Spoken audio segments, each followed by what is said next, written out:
Well, welcome to the latest edition of TV on the Net. I'm your host, Tom Vartanian. Today's show brought to you by AmeriQ Credit Union, for every day, for everything. Located next to Little Caesars at 3944 Route 281 in Cortland. By Right Angle Creek Farm and Marathon. All natural, pasture-raised Angus beef from our farm to your table. By the Cortland Voice, the exclusive media partner of TV on the Net. For all your local news and sports in Cortland County at no cost to you, check out CortlandVoice.com. By the Royal Auto Group on Route 281 in Cortland, the home of no hassle, no razzle-dazzle. Check them out at RoyalAutoGroup.com. By Yemen Real Estate at the entrance to Yemen Park off I-81, exit 11 in Cortland. By DJ Philly C. Make your wedding, party, or event extra special with the best DJ in the area. Contact DJ Philly C at 607-745-4346. By Nikki C's Hometown Pizzeria and Meatball Shop on Route 281 next to Hobo's in Homer. Find them online for fast, secure ordering or call 607-749-5300. They have a unique menu with dietary-specific options. Nikki C's, your grab-and-go specialists. By Graftex, located on Elm Street in Cortland. Founded in 1984, they provide custom screen printing and embroidery for teams and local businesses. Graftex continues its dedication to servicing customers' needs for innovative graphic designs, custom imprinted apparel, and quality service. They are easy to contact at 1-800-417-7791. By Seven Valley Agency at 18 Tompkins Street in Cortland for all your personalized insurance services. Give them a call at 607-753-1821 or check them out online at sevenvalleyagency.com. Seven Valley Agency, where your money matters, our advice counts. By Riley's Cafe and Marathon, open 7 days a week for sit-in dining in a friendly family atmosphere. Riley's also offers carry-out and catering for some events. Check them out online at rileyscafe.com or call 607-849-6434. By Isaac Merker Studio, handling all your photographic needs in Central New York since 1982 at 74 Hamlin Street in Cortland. Give them a call at 607-756-0849 or check them out online at isaacmerker.com or on their Facebook page. By Arnold's Flower Shop, your premier wedding florist at 19 West Main Street in Dryden. Holiday arrangements, centerpieces, and evergreen items are now available. Call 607-844-8601 for more information or to order online, go to arnoldsflowershop.com. By M&D Deli, located on Central Avenue in Cortland, open Monday through Friday from 7 a.m. till 3 p.m. M&D has breakfast sandwiches, bakery items, and daily lunch specials. They are also available for catering. Check out their Facebook page for more information. Stop by or call 607-753-TO-GO.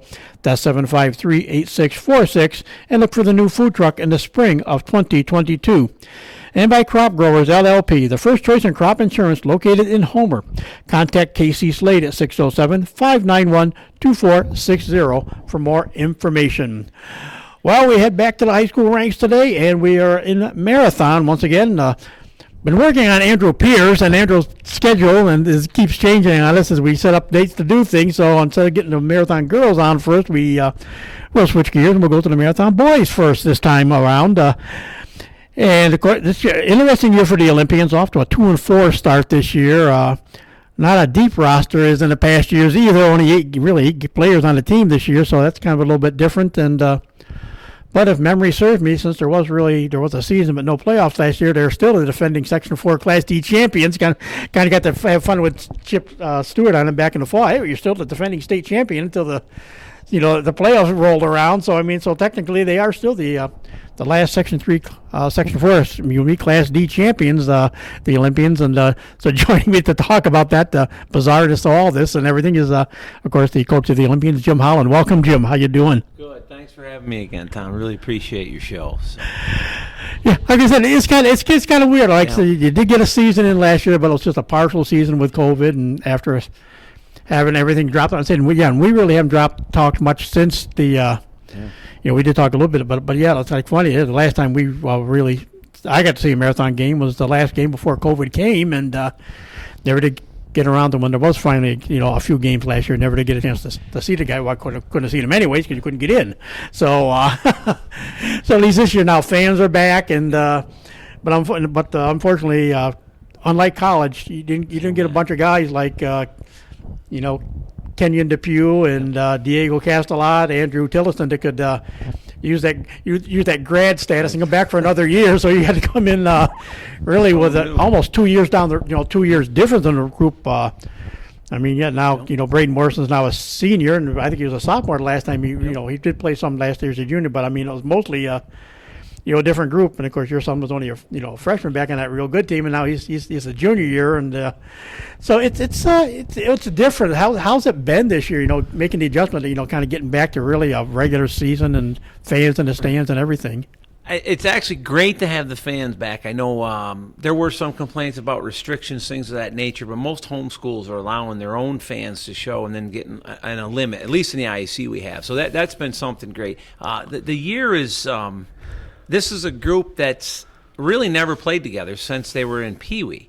So we lost kids along the way. A couple kids that had one moved away to Binghamton. Another kid who actually started last year as a sophomore moved to Georgia, who would have been a big help for the program this year. And then another kid who was a junior would have been a really good tough defender for us. Just is working and doesn't play anymore. So it's kind of against the odds to start with. We lost probably 2 starters for sure that would have started this year, and it's a rebuilding year, but it's a work in progress, and we're hoping. We showed much improvement. We lost last evening to Candor, but it was a really good game until about 6 minutes to go, and then we just kind of really ran. The wheels went deflated, and we ran out. So, is that more or less like just a numbers game now? Like you say, you didn't have you had a deeper bench in the past, and maybe 8, 9, 10 may not have been the best guys, but they're also there. But they're there. They could go out there, give you the 2 or 3 minutes you needed to rest starters and stuff. And so with only really 3 subs on the bench this year, does that factor into things? It definitely factors in. And they're not to take from the bench, but they're not guys that are going to come in for like Braden or Connor to, especially teams like Candor who press the entire game. So we're in a situation where you got a couple guys that are playing all game, and the bench is doing a good job. They come in and they do their job. It's just we need more. It'd be nice to have another. I only have one kid over 6 foot, so I don't have like that was good in 2019. We had Kenyon and the Tickner boy coming off the bench, and you didn't lose. And same way the year after that, we still had size to come in because everybody that started except for Connor was 6 foot. So like I said, it's I've been, like you say, 2 and 4 on the season. You got wins over Whitney Point and Southern Cuba was a close one, but I thought, like you say, a tough loss to Candor. No surprise Union Springs is strong this year, so no surprise, what they've done. I've watched their girls team play already, and their girls are just as dominating as their boys team is. But then you also got, you throw in a powerhouse like Moravia that you got to face right out of the gate, and they don't seem to miss a beat no matter what happens. And the ironic part, one of your losses comes to what was the game we all had hoped for when COVID rolled around, DeRuyter Marathon in the state tournament game. Well, we were all hoped for, and that we got robbed of that. But you guys actually kind of kicked off the season against each other this year, and of course, DeRuyter just losing the other night. First time they've lost in 2+ seasons now. They've lost a game, but you actually that matchup, even though it wasn't a lot of the same guys, it was a good competitive game. Unfortunately, this time around, the DeRuyter with the win. Yeah, Rick got the better of me in that one. We actually took a 10-point lead going into the fourth quarter, and hate to say it, but we ran out of steam again. And Gavin Richardson had a really nice second half. So he scored 19 of his 24 points in the second half, and that was in the fourth quarter. That was the difference. He kind of hit shots, couple big threes that they needed. And I told him, I said, next year he gets to come to my place, and I'm returning most of my players. He won't be. So. Yeah, like we say, we still always all the old what if the 2 teams had played. 2 years ago there, if you guys had played each other, what kind of game that would have been? That would have been fun to watch. Part of it, when you say the conditioning, I know, it was out to get, outside sports. Soccer team did get outside, so a lot of guys are soccer. So a bunch of them are soccer players. So they're all outside this year. But you still think there's still a little bit of that hangover from missing that time with COVID, and like you say, some guys didn't come back this year and different things. I mean, and I have 2 kids out of the 8 that didn't play last year. So those 2 kids are at a disadvantage, and they didn't play soccer either. So they're at a disadvantage from there. And I don't mean to say that the kids aren't in shape. I just think some guys are expected to do without a break, have to carry certain loads, and it starts to catch up on you, especially if you're guarding, for example, I always put Braden or Connor as on one of the best offensive players. So they're trying to hold on both ends, and it starts to wear on you. So. And so we can say there were, like I said, not a lot of bodies this year. There's only 8 of them, and again, that one senior is, he's been around a while, and as Chip liked to say with soccer, was the last of this group, the family name, because of the brothers, cousins, whatever you want to think. But talk a little bit first about, like you say, it's just last go around senior Braden Morrison. He's just been a staple for the program. I mean, when he came up as a sophomore, always marked the best guy. Even with that great team, he would come in and he would be the top dog defender.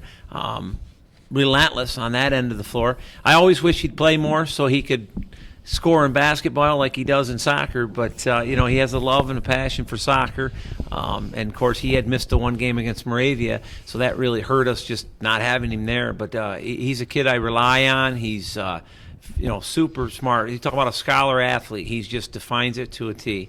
And I wish him best of luck in soccer, and hopefully we're going to get it together here before too many more games, and we'll be okay to as the season goes on with him. He's a great leader, and I think he's a good role model for kids, especially in our school, to see what he does and the work ethic that he puts in off season to keep himself in shape is phenomenal.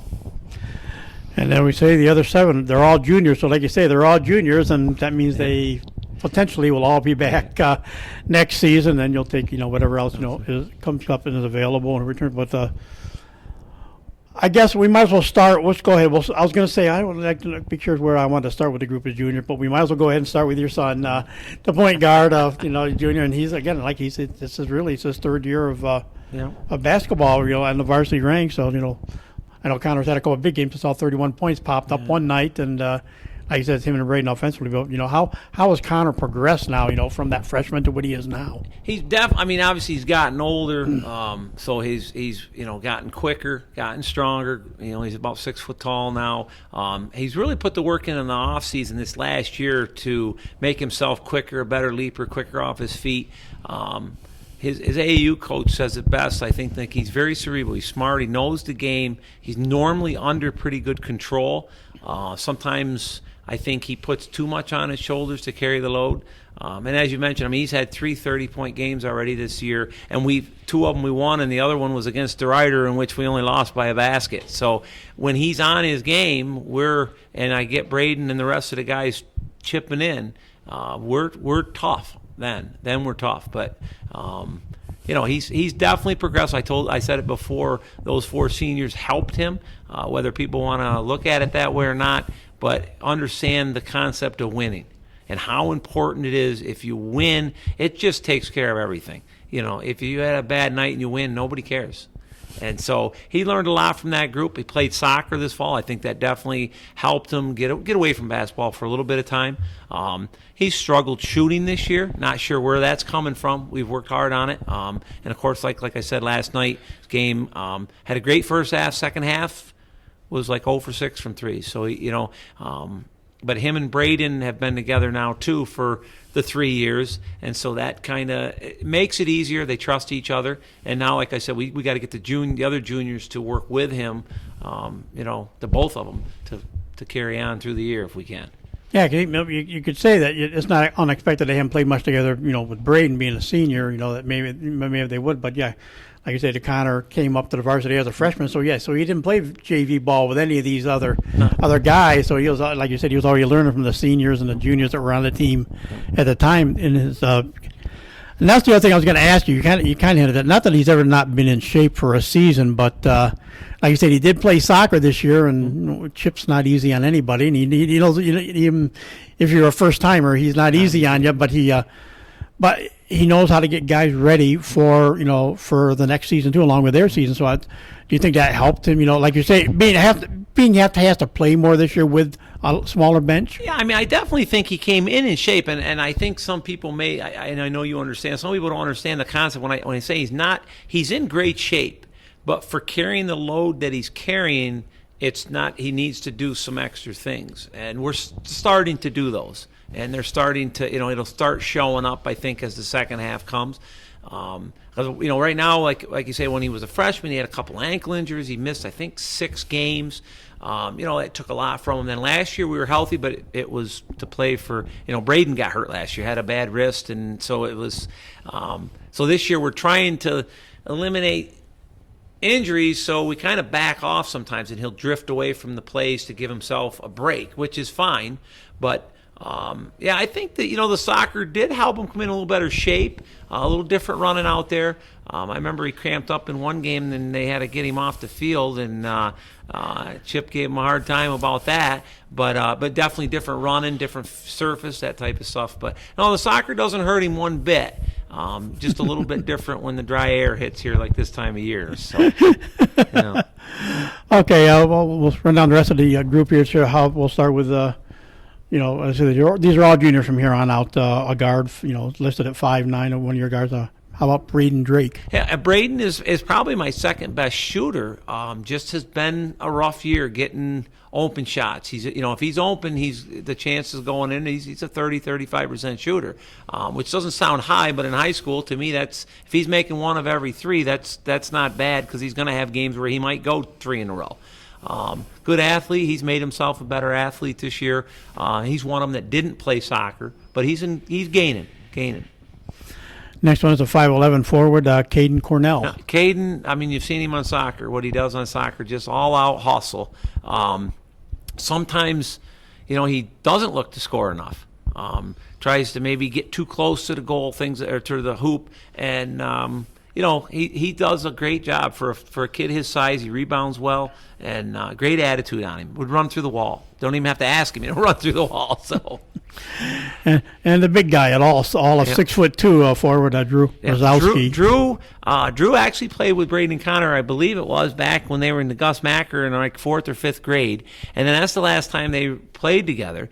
Drew did play JV his freshman year, and then he didn't play last year. And he's trying to get himself back in better shape. Got a decent shot. He had 17 against Moravia. Had a real good game. Last night 6'5" guys struggled a little bit, but he's a comer. If he just keeps his nose to the grindstone for hoop, he'll improve. So. Next couple guys we'll talk about are considered swingmen. They can play guard or forward. The first one of those is 5'10", Eli Hoyt. Another Hoyt.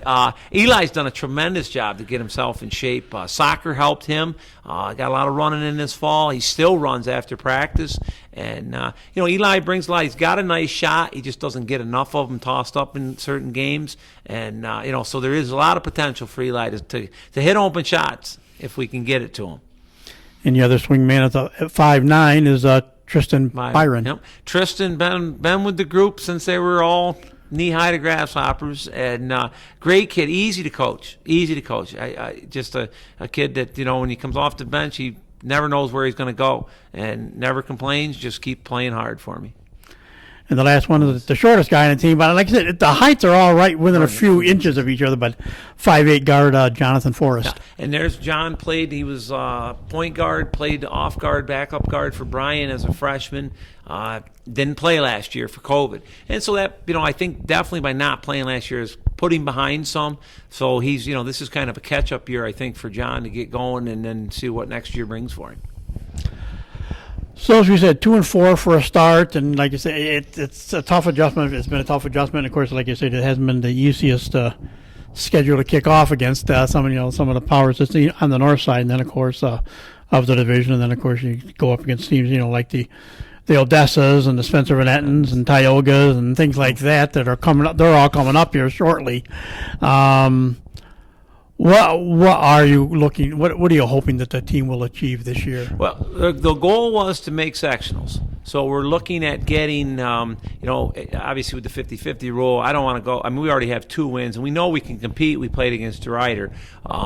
So we're looking at getting maybe 6-7 wins at the minimum for the year, and getting qualified for sectionals. And then we think we'd have enough weapons, with Connor and Braden playing well and the role players coming in that,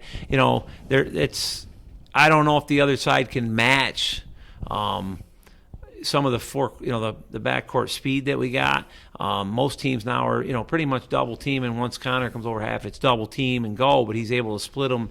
These good teams, Union Springs, where they got more athletes, they're tough. So we're hoping to get enough wins where we can make sectionals, just to get to Oneonta. We don't expect to go on, but if we can just get a couple wins. I remember in 2013 we only had 7 wins going in, and everybody counted us out, figured we were going to go to Courtright and get pounded, and we just kept improving. That's what we did from the end of the year on, and that's the.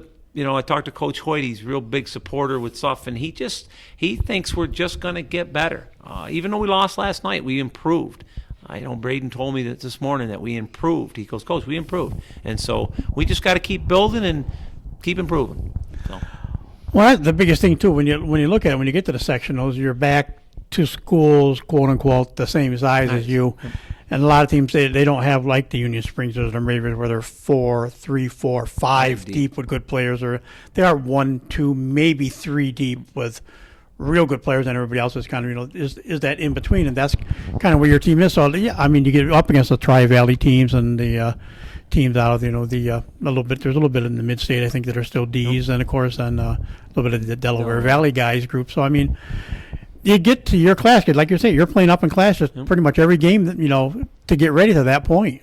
Yeah, we and that's something we looked at. Like, I've already watched, I think, 9 teams from the other side play, just through the internet. We did scrimmage Edmonston this year, and of course, Coach Belding, I'm good friends with him, and he's down this year, but he's done a great.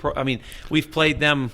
Ironically, 2 of the championships went through them, and then, of course, the third one, it was through South Courtright again. So we've played 5 teams on that side twice to get those 3 titles for the guys. And, yeah, I mean, I had mentioned it, and, of course, you take a little harp, and I said, I think I got a weapon that other people don't have. And I just still believe that we've got some things that other teams don't have. We just have to figure out how to use them properly and keep other guys involved. And that's on me. That's on, Coach Hoyt said it's on him as well, and then the guys have to buy in and go with it. And like I said, I think we're improving. Practices have been good.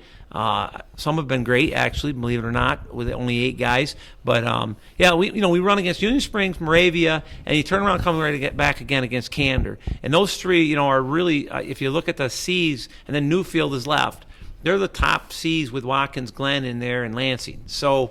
We've hit the ones that we don't have to play Watkins or Lansing, so we only got one more top C to go through yet. I think that's the second game after break. Of course, it's a Friday night at Newfield, but no fans, so that'll help us maybe.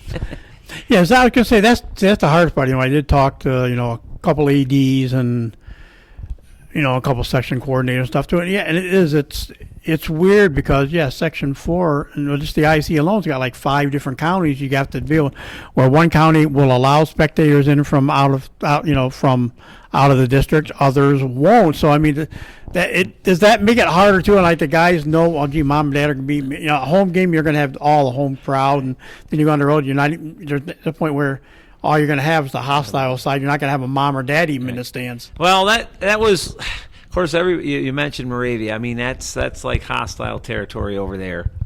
It's never easy. We've always had a pretty good fan following, especially if we're successful. I mean, the town shows up in orange, and but so we've only had the 2 road games, and Moravia was pretty packed, pretty loud, believe it or not, when we came into town there. And then DeRuyter was a decent crowd when we were there for the first game of the season. So I know we'll find out. I think Groton, there should be a pretty good showing at Groton, and then Newfield has no fans, and then we'll have to go from there, I guess. So that's funny. That's neat. See, both Newfield and Groton are both Tompkins County. So that's funny. Groton does. I know Groton has no restriction on fans and stuff, but like you're saying now, that's first I heard you. So Newfield doesn't allow visiting fans, and home. Or home. As far as I know, they don't even have home fans show up. That might be because I know Thompson's got the big spike right now too, so that could be changing how they're looking at that part of things. But yeah, so I mean, so that's just weird. Like we said, it's still out there, so you still have to kind of wonder about what's going to happen. Will another school end up have to switch a game or not get a game in because of this? But is it?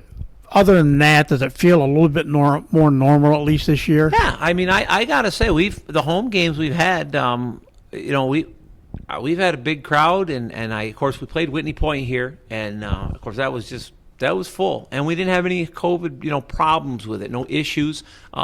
Pretty good game against Springs last night was pretty packed, a lot of students, and it's definitely nice to hear the crowd. Like I said, I hate it on the road, but they can be pretty obnoxious. I guess our own fans can be as well, but the den at Moravia, I call it, it's like torture when you're on that end playing. I can only imagine for those kids. So yeah, it's nice to have fans, even if they're not full bore. It's nice.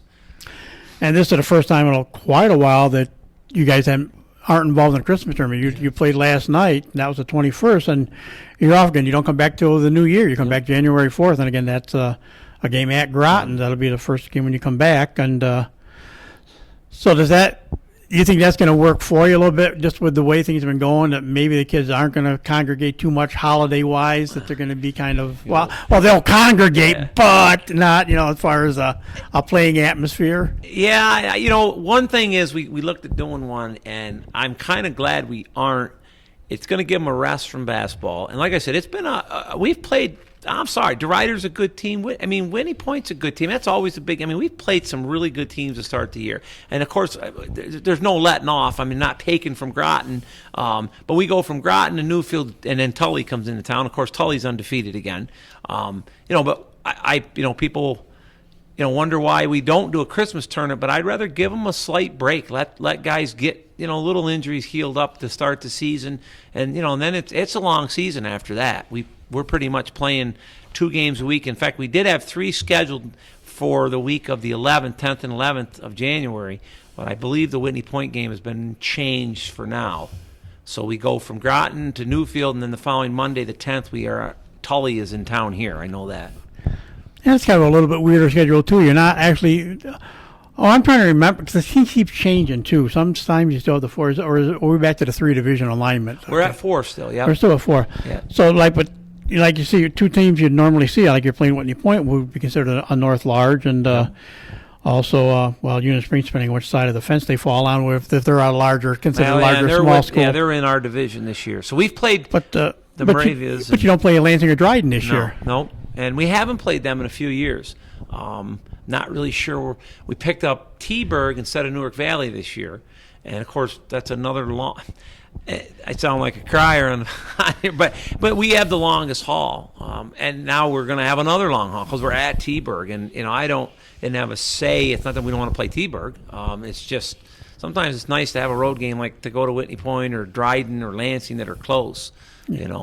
What was the logic though behind that? That's without getting into all the politics. It's kind of funny that you don't play because we're a D, and so most schools don't. The Bs want to play Bs if they can. They don't want to have to play down, and I understand. And we play up. Like I'm grateful that Tully's coming down. That he's coming down here because we had a decent game 3 years ago.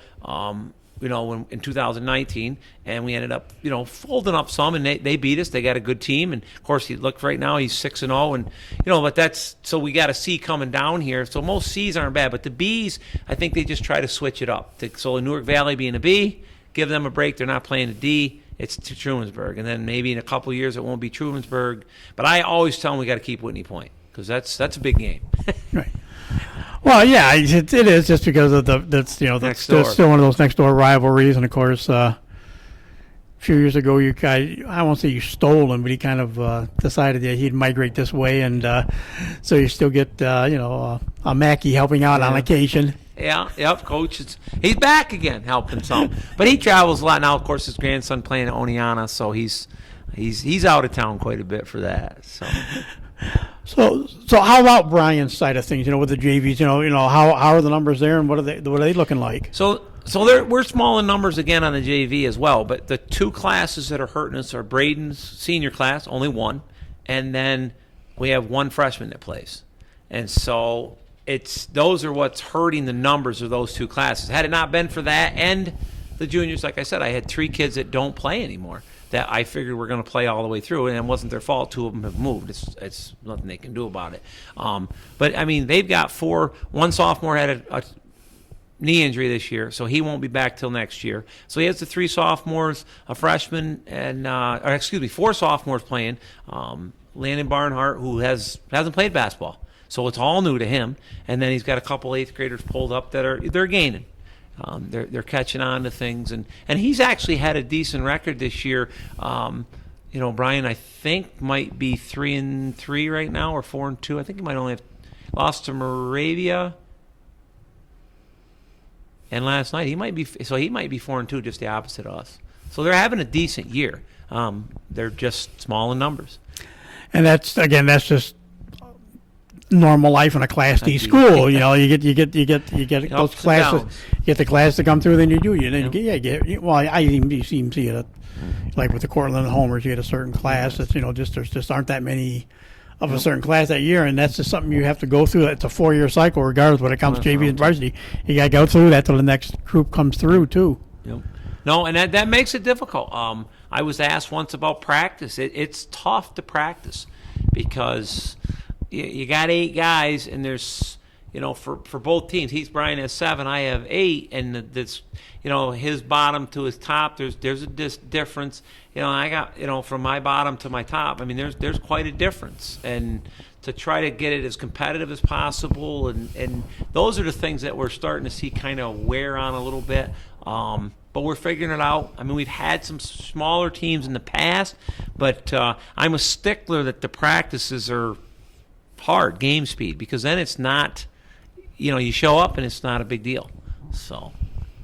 Yeah, and even with smaller team rosters in the past, it's never been where you haven't really been below 10 at least, so you have at least a 5-on-5 for practice. So so this is a whole new territory for the coach who's been around a while too. And I'll go back to Coach Stewart. I think he had 9 or 10 one year, and it was a decent squad he had back in like 2003.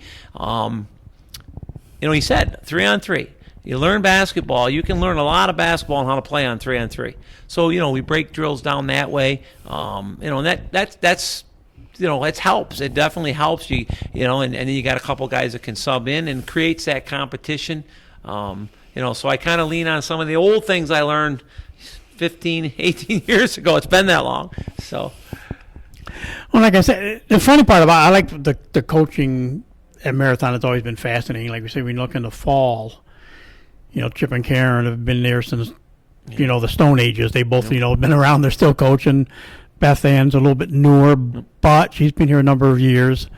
Kind of the same thing in the winter for the most part. I mean, Andrew Pierce is newer. He's been here for a while now, but I laughed. I went to the it was funny. I went to the JV. I went to the Dryden Groton. I think Dryden Groton opened up. I went and watched them play. And you're watching 2 of the better women's field hockey or soccer coaches, Janine Bennett at Dryden and, of course, Beth Ann here. They're both coaching JVs for basketball, but, of course, who was helping Beth Ann? Pav. Jim Pavro is still there. He's still there. I'm glad.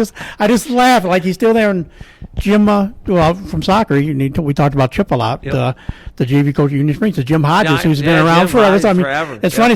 There's guys that they're around and they keep giving to the game. And that's true. It's unbelievable. And like Brian and I look back, like our first 15 years, how fast it went. I mean, we had super success together, and now we've got it's almost like you said, the COVID, the things like that. Now we start over. But yeah, you get accustomed to seeing the old same coaches. And to me, I think it's good if somebody's still got a passion to coach, then let them coach. So like you said, the goal this year is to make the playoffs. If nothing else, make the sectionals and take it on from there. Yep, I figure that'll take care of itself. And I said before, we're a work in progress. Most coaches probably will say that, but I truly believe that we're just gonna get better. We just have to figure out a few things. Defensively, I have never had a coach where it's almost like a run and jump every team we play. And you got 2 guys cover the ball immediately. We give it up. And then we just got to figure some things out, and I think that'll alleviate some of our low scoring that we've had for our prowess this year. So how about for you? How is it more fun? I mean, it's more of a challenge, obviously, but it's the 8, or is it more fun just trying to change things up and make it work this year, or is it just? It's fun to look, read some books, get some things from coaches that I see online to try to figure out. I watch games, see what other teams do. I try to tell the kids I'm passionate for this sport. I've always loved it. I said the 2019-20 team that I thought would have probably they had a chance if we were going to face DeRuyter and beat them. We probably could have won this that year. They were tough to coach. Not that they weren't good kids, good basketball players, just tough to coach a group of 4 seniors and a freshman, to get them to fit together, to get them to, it was tough. This year, it's definitely a challenge. And I actually have a lady I talked to who loves Jim Boeheim, the fact that Buddy Boeheim can play for his father. And her brother had to play for her father. And, she said to see, she can understand what it would be like to coach your son. It's tough because there's coach and there's dad. And when you see some of the things that he can do and then you don't get it done in the games, it's frustrating on both ends of the spectrum. So that makes it difficult. And like I said, the one senior, that leadership is, it's tough to go from that team of 4 or 5 seniors to 1. So, but no, enjoy coaching still. Great group of kids, and hopefully, as I always said, as long as I keep up the vibe to want to go forward, then I'm good to stay in it still. So. Right. And like you say, I know. I remember back the freshman year, there was always a talk among people why he's a freshman, why is he playing varsity? So yeah, I mean, and in your case, it's and it's not any easier on Connor than it is on you, but it has to 4 years of the two of you having fun with each other.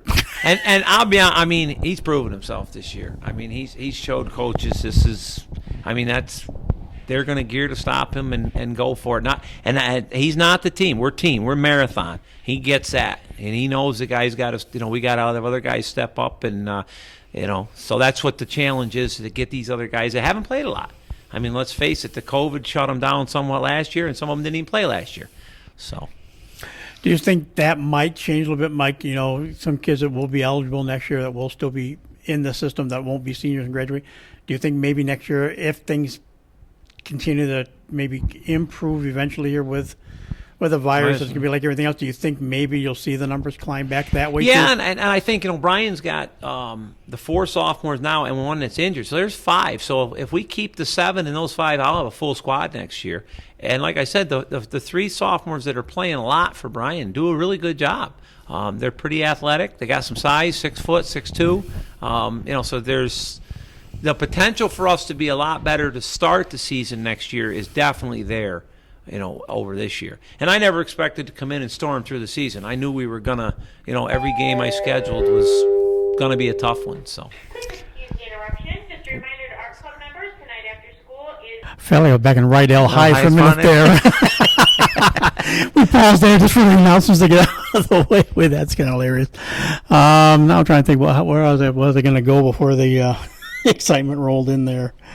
I can't even figure out next year's squad we were talking about. We're talking about next year.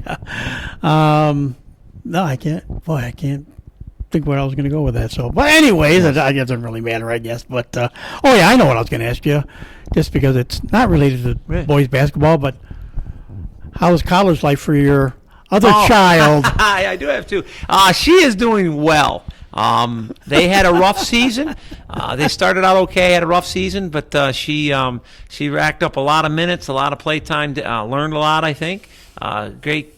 She's a great kid, and she's liking college, and she's home now. She's actually subbing in the building today, so she was here. Kind of weird to have two ladies in the family in here working with me, but there's a few weird, like I said, it's a Eiley. Does it feel weird that? Yeah, I'm still teaching. I'm coaching. I got my sons playing, and here's my daughter is a teacher is subbing in the district. It's odd for her, but no, she's liking college, and so still helps out a little bit in the summer with the field hockey. Works with a couple girls, so still enjoys it, still playing. So that's good.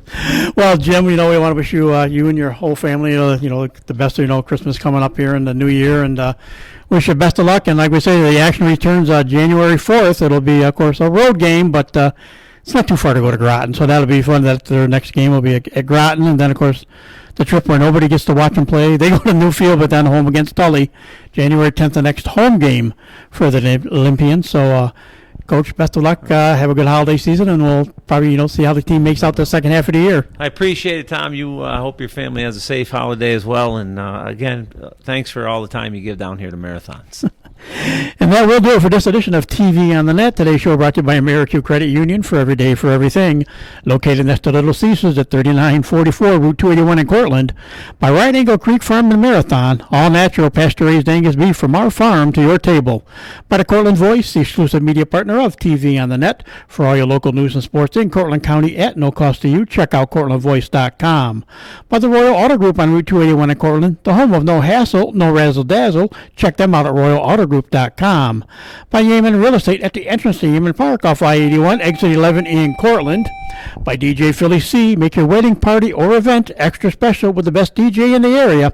Contact DJ Philly C at 607-745-4346. By Nicky C's Hometown Pizzeria and Meatball Shop on Route 281 next to Hobo's in Homer. Find them online for fast, secure ordering or call 607-749-5300. They have a unique menu with dietary-specific options. Nicky C's, your grab-and-go specialist. By Graftex, located on Elm Street in Cortland. Founded in 1984, they provide custom screen printing and embroidery for teams and local businesses. Graftex continues its dedication to servicing customer needs for innovative graphic designs, custom and printed apparel, and quality service. They are easy to contact at 1-800-417-7791. By Seven Valley Agency at 18 Tompkins Street in Cortland for all your personalized insurance services. Give them a call at 607-753-1821 or check them out online at sevenvalleyagency.com. Seven Valley Agency, where your money matters, our advice counts. By Riley's Cafe and Marathon, open 7 days a week for sit-in dining in a friendly family atmosphere. Riley's also offers carry-out and catering for some events. Check them out online at rileyscafe.com or call 607-849-6434. By Isaac Merker Studio, handling all your photographic needs in Central New York since 1982 at 74 Hamlin Street in Cortland. Give them a call at 607-756-0849 or check them out online at isaacmerker.com or on their Facebook page.